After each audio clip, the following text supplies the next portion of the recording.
Kalau iman tersebut sudah disertai dengan perbuatan kasih, barulah iman itu dapat menyelamatkan Anda.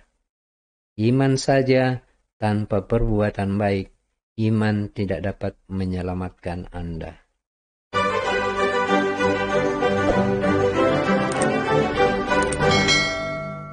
Salve, saudara dan saudari. Semoga hari ini berkat Tuhan berlimpah atas diri dan keluarga Anda. Perdebatan tentang iman dan perbuatan telah menjadi topik teologis utama di dalam sejarah kekristenan. Beberapa tradisi denominasi Protestan menekankan pada sola fide atau iman saja, yang mengajarkan bahwa keselamatan diperoleh hanya melalui iman kepada Kristus, bukan karena perbuatan baik. Sebaliknya, di sisi lain ada gereja Katolik dan Ortodoks yang menekankan bahwa iman itu sendiri harus disertai dengan perbuatan. Nah, saudara-saudara, kita akan awali pembahasan ini dengan memahami terlebih dahulu apa yang sebenarnya dimaksud dengan iman. Kita akan melihatnya dari berbagai sisi. Yang pertama, kita akan melihatnya dari sisi pengertian umum dalam Kamus Bahasa Indonesia. Dalam Kamus Besar Bahasa Indonesia, iman itu diartikan dalam dua hal. Yang pertama, percaya, terutama kepada Allah dan ajarannya. Yang kedua, keyakinan atau kepercayaan yang teguh. Dengan demikian, iman diartikan sebagai percaya, terutama kepada Allah dan ajarannya, serta diartikan juga sebagai keyakinan atau kepercayaan yang teguh. Dengan demikian pula, maka iman merujuk pada sikap batin seseorang yang menunjukkan penerimaan sepenuhnya terhadap kebenaran yang diyakini, khususnya dalam konteks agama. Nah, saudara-saudara, kalau tadi kita melihatnya dari sisi pandangan umum berdasarkan Kamus Bahasa Indonesia, sekarang coba kita lihat dari sisi ajaran kekristenan tentang pengertian iman.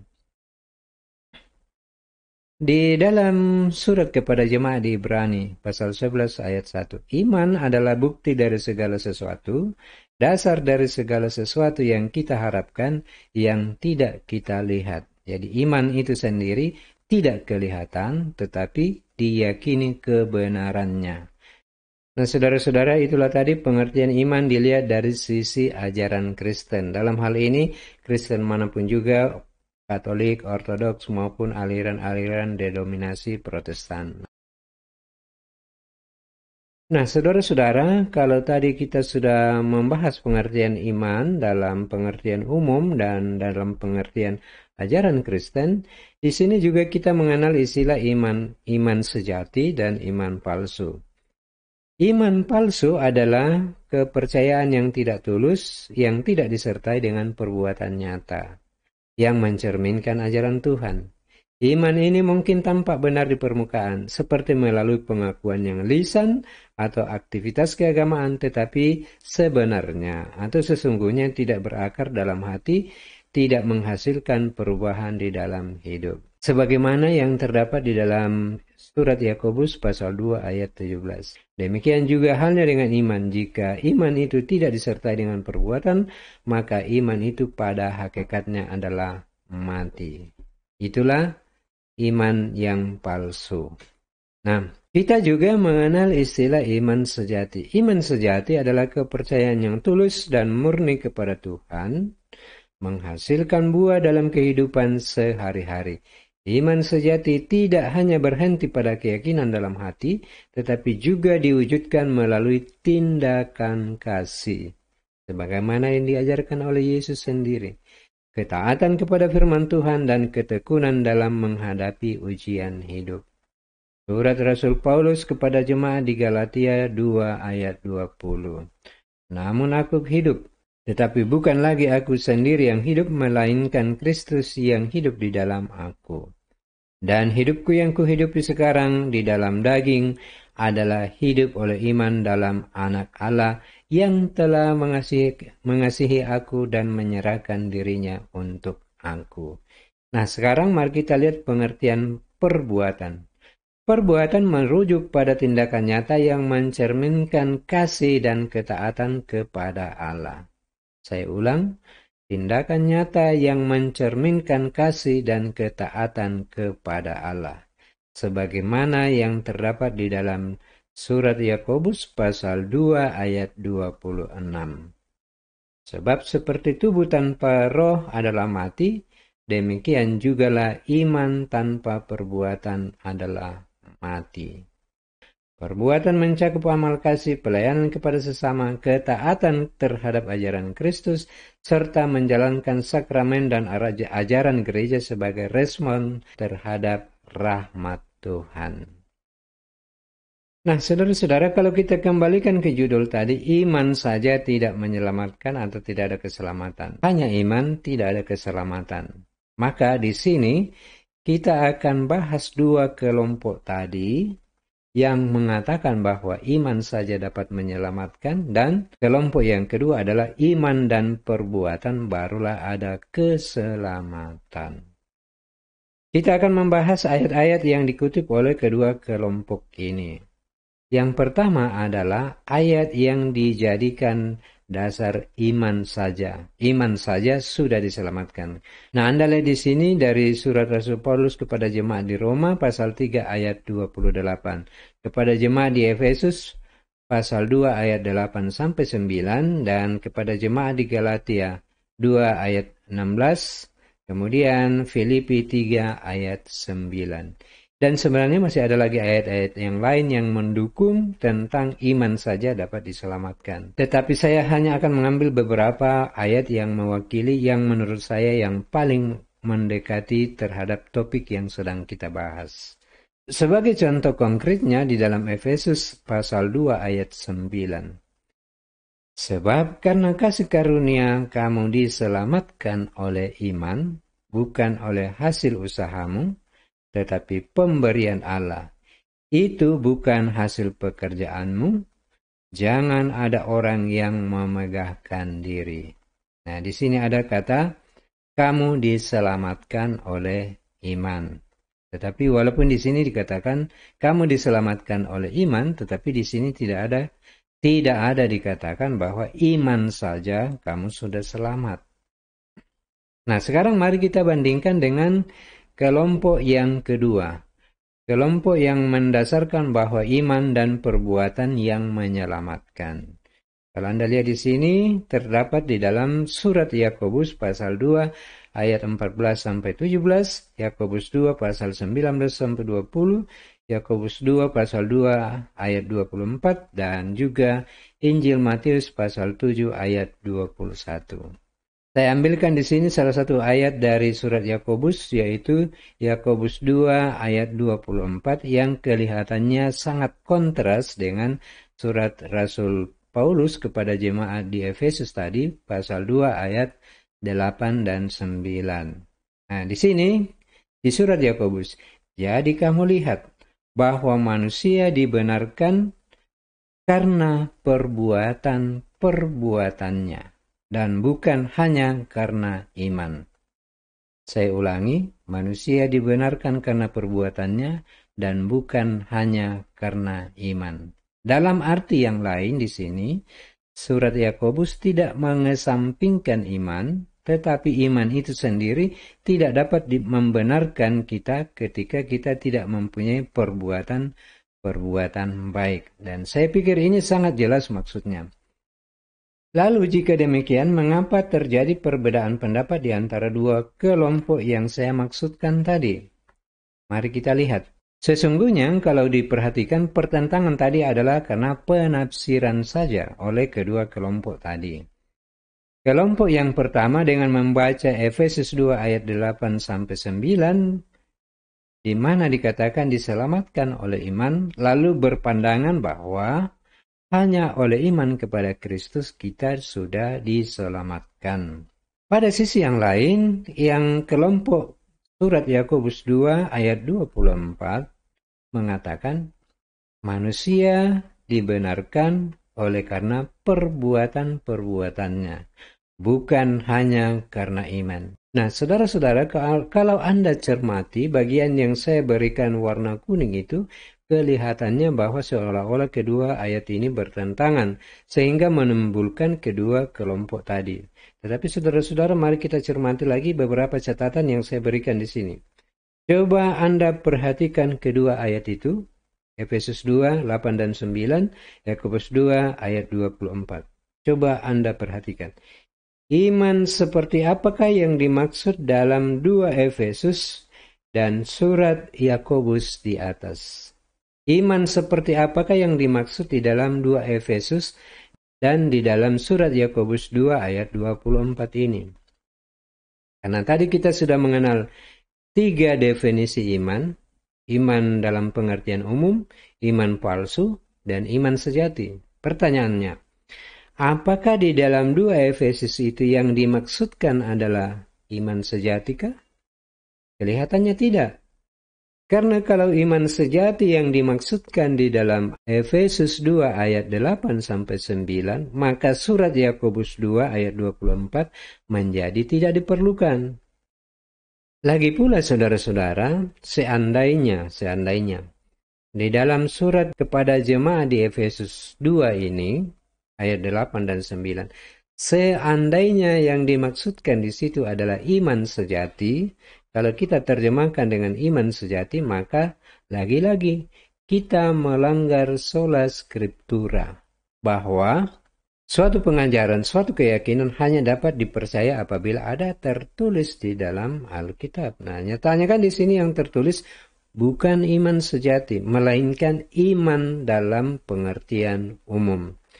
Jadi saudara-saudara, baik di dalam surat kepada jemaat di Efesus maupun surat Yakobus, kedua-duanya tidak merujuk pada iman sejati pun tidak merujuk kepada iman palsu. Dalam arti berarti bahwa yang dimaksudkan di sini adalah iman dalam pengertian umum. Karena kalau surat kepada jemaat di Efesus yang dimaksudkan di sana adalah iman sejati, maka surat Yakobus, saya ulangi lagi, surat Yakobus menjadi tidak diperlukan. Tapi nyatanya kan surat Yakobus ini juga tetap ada, berarti surat Yakobus 2 ini juga tetap berlaku. Jadi kalau demikian, pertanyaan utamanya, apakah kedua ayat ini bertentangan? Saya pikir tidak, saudara-saudara. Karena pada hakikatnya semua ayat-ayat di dalam Alkitab adalah saling mendukung, saling melengkapi. Tidak akan ada yang bertentangan antara satu dengan yang lain, sekalipun kelihatannya ada yang seolah-olah bertentangan. Nah, kalau begitu, bagaimana kita mempertemukan kedua ayat ini, surat Paulus dan surat Yakobus ini, sehingga tidak bertentangan sekalipun seolah-olah kelihatannya bertentangan? Kalau begitu, mari kita lanjutkan. Kalau demikian, perhatikan konteksnya. Saya ulang.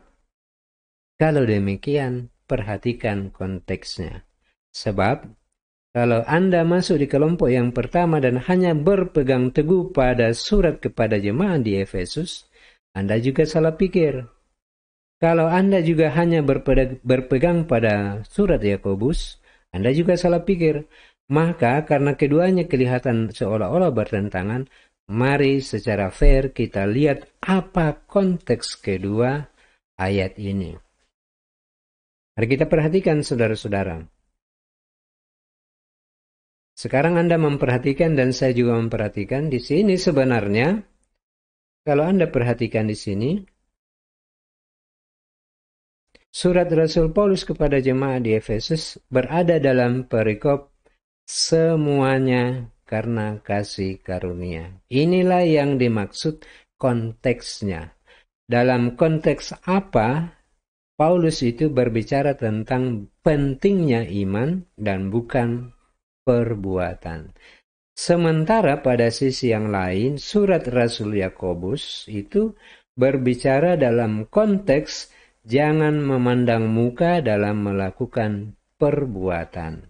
Baik, saudara-saudara, Kalau dengan demikian bisa kita pahami bahwa surat Paulus ini berbicara dalam konteks semuanya karena kasih karunia. Konteksnya adalah kasih. Sementara surat Yakobus itu konteksnya adalah perbuatan baik. Jadi dari sini bisa kelihatan bahwa sebenarnya kedua surat ini mempunyai fokus yang berbeda antara satu dengan yang lain sehingga muncul ayat yang kelihatannya seolah-olah berbeda. Nah, dengan demikian mari kita lihat satu persatu. Setelah kita membaca ke konteks kedua ayat tadi, ini Anda mestinya membaca dari yang pertama misalnya surat kepada jemaat di Efesus. Anda mestinya membaca dari Efesus 2 ayat 1 sampai 22, bacalah secara utuh, dan membaca juga surat Yakobus 2 ayat 1 sampai 26. Nah, inilah yang saya maksudkan saudara-saudara, konteksnya secara keseluruhan. Dan apabila Anda tidak membaca konteks secara keseluruhan, maka itulah yang menyebabkan kita sesat di dalam berpikir dan salah di dalam penafsiran kita. Oke, mari kita lanjutkan. Setelah kita membaca, jadi saya anggap Anda sudah membaca konteks kedua dari surat ini, baik surat Paulus maupun surat Yakobus. Dari sekian banyak ayat yang terdapat di dalam kedua surat ini, saya akan memulai dari konteks surat Paulus kepada jemaat di Efesus. Pertama, surat Rasul Paulus kepada jemaat di Efesus, konteksnya adalah semuanya karena kasih karunia. Surat ini dalam rangka berbicara kepada jemaat di luar Yahudi, yaitu bangsa yang mendiami Efesus, yang terdiri dari berbagai suku bangsa yang didominasi oleh bangsa Yunani kuno. Saya ulang saudara-saudara, surat Paulus kepada jemaat di Efesus itu berbicara dalam konteks kepada jemaat di luar bangsa Yahudi. Oke, itu yang pertama. Yang kedua, Paulus di dalam suratnya ini sedang mengingatkan bangsa non-Yahudi. Perhatikan bagian yang saya beri warna kuning. Sedang berbicara kepada bangsa non-Yahudi tentang betapa besarnya kasih karunia Allah. Mengapa begitu besar, saudara-saudara? Karena bangsa non-Yahudi ini dengan penuh dengan dosa, hidup di dalam dosa, hidup menyembah berhala, tidak layak untuk diselamatkan. Tetapi karena kasih Allah yang begitu besar, maka mereka ini juga dibukakan pintu keselamatan. Jadi sekarang jelas, kasih karunia dalam hal ini berbicara kepada umat jemaat di luar bangsa Yahudi. Maka dengan demikian saudara-saudara, wajar saja apabila iman kepada Kristus itu sangat ditekankan oleh surat Rasul Paulus ini. Mengapa demikian saudara-saudara? Karena dia sedang berbicara kepada jemaat non-Yahudi. Mari kita lanjutkan. Paulus dalam hal ini juga sedang mengingatkan bangsa non-Yahudi bahwa janji keselamatan awalnya hanya datang kepada bangsa Israel. Jadi dalam hal ini Paulus sebenarnya sedang mengatakan, kalian ini adalah orang-orang di luar bangsa yang akan diselamatkan. Itu yang maksudnya non-Israel. Nah, itu sebagaimana yang terdapat di dalam Yesaya 46 ayat 13. Keselamatan hanya datang kepada bangsa Yahudi. Tetapi karena kasih karunia dan kebesaran kasih Allah, maka bangsa non-Yahudi atau bangsa non-Israel ini juga diberikan kesempatan untuk diselamatkan. Tetapi ada satu syaratnya. Kalian karena bukan keturunan Israel, maka syarat pertama adalah Anda harus beriman kepada Yesus Kristus. Nah, sekarang saya pikir semakin jelas mengapa Rasul Paulus begitu menekankan iman di dalam hal ini.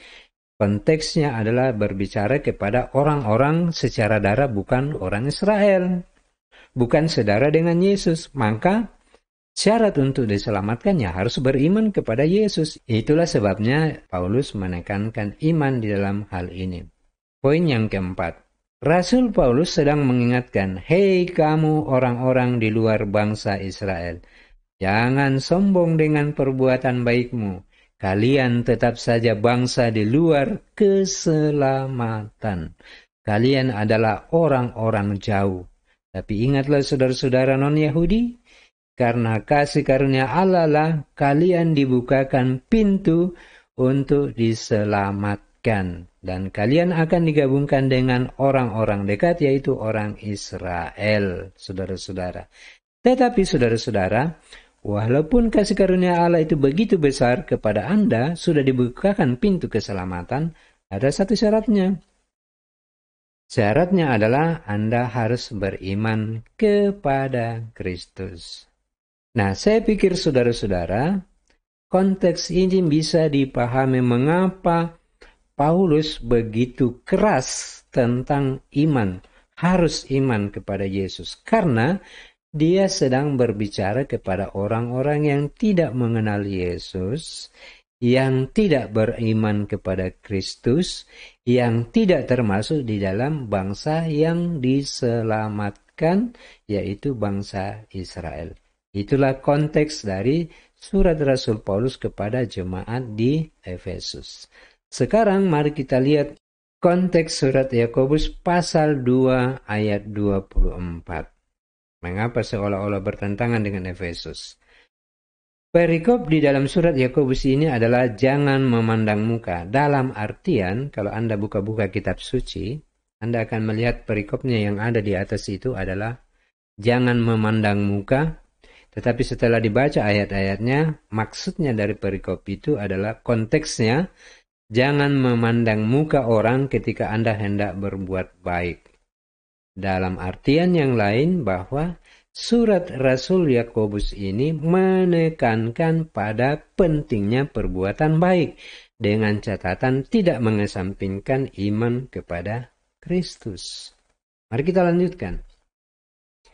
Di mana Rasul Yakobus menyoroti pentingnya perbuatan kasih tanpa memandang muka. Surat Rasul Yakobus ditujukan kepada bangsa Israel. Nah, menjadi jelas sekarang saudara-saudara, mengapa surat Yakobus ini tidak menyorot pada iman, hanya pada perbuatan? Karena dia sedang berbicara dengan orang-orang yang sedara dengan Kristus, yang mengenal Kristus. Dalam artian bahwa Yakobus memahami bahwa mereka ini adalah orang-orang yang sebenarnya sudah beriman kepada Kristus. Maka buat apa lagi singgung-singgung masalah iman? Maka yang terjadi adalah karena Yakobus melihat banyak sekali orang-orang Israel ini yang menurut faktanya sedara dengan Yesus, beriman dengan Yesus, tapi nyatanya perbuatannya tidak baik, tidak mencerminkan orang-orang yang harus diselamatkan, maka disinilah muncul kritikan Yakobus kepada bangsa Israel. Jadi, saya ulang sekali lagi biar jelas. Yakobus sedang mengingatkan orang-orang yang secara darah sebenarnya sudah sedara dengan orang yang harusnya diselamatkan, beriman kepada Kristus, tapi perbuatannya menunjukkan perbuatan yang tidak bagus. Sehingga Yakobus tidak lagi menyoroti persoalan iman, tetapi yang disoroti hanyalah soal perbuatan. Poin yang kedua, berbuat baik sangat penting dan harus, tetapi lakukanlah itu atas dasar iman. Lagi-lagi saudara-saudara, di sini Yakobus dengan sangat bijak mengatakan perbuatan baik memang harus dan itu penting, tetapi lakukanlah itu atas dasar iman. Nah, saudara, apabila kita cermati poin yang kedua ini dari surat Yakobus, sebenarnya antara surat kepada jemaat di Efesus dengan surat Yakobus ini tidak bertentangan. Dua kelompok surat yang tidak bertentangan tetapi sebenarnya saling melengkapi. Efesus mengatakan, kamu orang-orang non-Israel hanya bisa diselamatkan apabila beriman kepada Kristus. Lalu dilengkapi oleh surat Yakobus kepada jemaat Israel, umat Israel, bahwa Kamu beriman sudah beriman, tetapi iman saja tidak cukup apabila tidak dilanjutkan dengan perbuatan baik terhadap sesama manusia, kasih kepada Allah dan sesama manusia. Kita lanjutkan dengan poin yang ketiga. Jangan lakukan perbuatan menghina dan menindas orang miskin. Yakobus 2 ayat 6. Sebaliknya, berbuatlah kasih kepada Allah dan sesama manusia. Sekali lagi, Yakobus menekankan pentingnya perbuatan baik.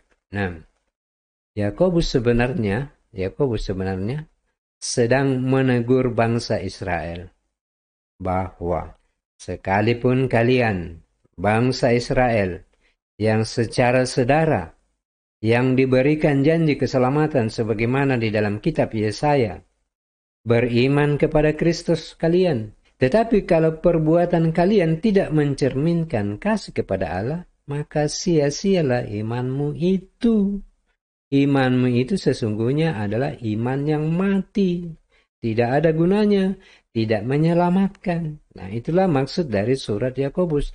Yakobus tidak mengatakan bahwa iman itu tidak perlu. Iman itu adalah syarat yang pertama untuk diselamatkan. Tetapi iman itu sendiri itu harus dilanjutkan dengan perbuatan baik. Barulah itu dikatakan dapat diselamatkan. Yakobus menekankan perbuatan. Karena dia melihat orang Israel yang diberikan janji keselamatan oleh Allah. Tetapi kelakuan mereka tidak cukup baik sebagai orang beriman.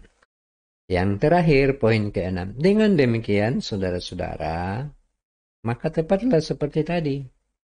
Iman saja tidak cukup, tetapi harus disertai dengan perbuatan kasih. Kalau iman tersebut sudah disertai dengan perbuatan kasih, barulah iman itu dapat menyelamatkan Anda. Iman saja tanpa perbuatan baik, iman tidak dapat menyelamatkan Anda.